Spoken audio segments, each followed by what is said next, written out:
da escola agora. Entendi. Ô, Luciano, você estava falando aqui antes que você era pesquisador de uma outra parada e se tornou um pesquisador sobre autismo. É isso, né? Isso. E você falou também que quando você virou um pesquisador mesmo, você descobriu que várias paradas que você viu no Google ali não eram verdade, né? Cara, a gente já falou várias vezes aqui em ciência e tal, em como lidar, mas assim, tem um monte de coisa que eu suponho que tem um monte de mito e absurdos e coisas que também talvez fosse bom que as pessoas soubessem que não é bem assim que funciona. Uma das coisas que me... vamos começar pelo seguinte. Quais são as assim, quais são as razões pelas quais, se é que tem alguma coisa mapeada nesse sentido, para uma criança nascer com autismo? Quando a gente olha para uma pessoa autista, ela tem uma causação multifatorial, ou seja, não é uma coisa só normalmente.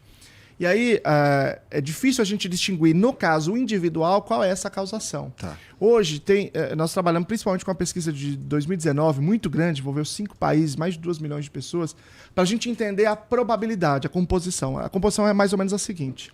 81% dessa causação, em geral, ela é de natureza genética hereditária. Ou seja, você vê um indivíduo, você tem genes que têm alterações, e essas alterações ou tá no pai, ou tá na mãe, ou tá um pouco cada um. Cerca de 18% é de causação de mutações que não estão no pai. Ou seja, é genético, mas não é hereditário. Não está nem no pai nem na mãe. Tá. Isso significa que essas são mutações do próprio indivíduo. Tá? Que tem a ver com o que você falou, que a gente sabe que não precisa ter o pai e a mãe ser autista para nascer um autista. Sim, não, pode ser o pai bipolar, a mãe TDAH. Estão relacionados. A variedade humana mas nesse caso, ainda assim, nós estamos falando da composição hereditária. Agora, a composição não hereditária, ela é aleatória. Todo mundo, você tem milhares de mutações e eu também. O que altera, na verdade, essas mutações? É a idade do pai. A partir de 35 anos começa a aumentar a probabilidade desse tipo de mutação. Mas não precisa necessariamente ter isso. Todos têm mutações. Se a idade do pai for acima de 35, 40, vai aumentando cada vez mais. Aumenta esse risco. Então, 18% a composição não hereditária, genética não hereditária. Nossa, então tem que ver eu, meu irmão e meus irmãos, porque meu pai já era velho quando eu nasci, era bem velho quando meu irmão Mas nascia. como isso é só 18%, provavelmente por não ter as outras bases genética hereditária, isso não foi suficiente, né? Meu marido tinha 26 anos quando eu engravidei. Pois é. Só que aí a questão lá em casa é outra. A questão é que eu sempre falo assim, aliás, tem uma pessoa da minha equipe que está sentada ali que diz isso, pé de jaca não dá manga. Toda vez que você olha um autista, você começa a observar o pai e a mãe, sabe? Às vezes eu dava palestra, foram 10 anos dando palestra antes de ir para a política, e às vezes as pessoas vinham falar comigo, queria que eu assinasse um livro, aí eu via a pessoa estava na ponta do pé, a pessoa estava balançando a mão, a pessoa não olhava no meu olho, aí eu falava, meu Deus do céu, será que ele sabe, será que ela sabe?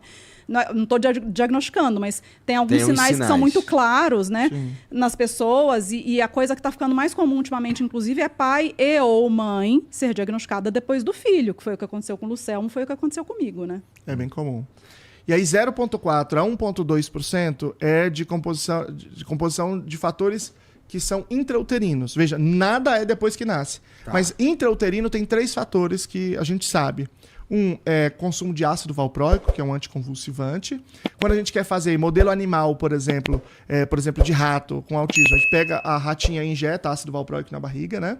A outra coisa é o consumo de maconha durante a gravidez. E a terceira coisa são inflamações graves que levam à internação. Os dados que a gente tem são disso. Então, em geral, quando eu olho para uma pessoa, 81% é de genética herdada, 18% genética não herdada e 0,4% a 1,2% ambiental. Agora, claro que isso pode variar de indivíduo para indivíduo. Esta é a média, né, desta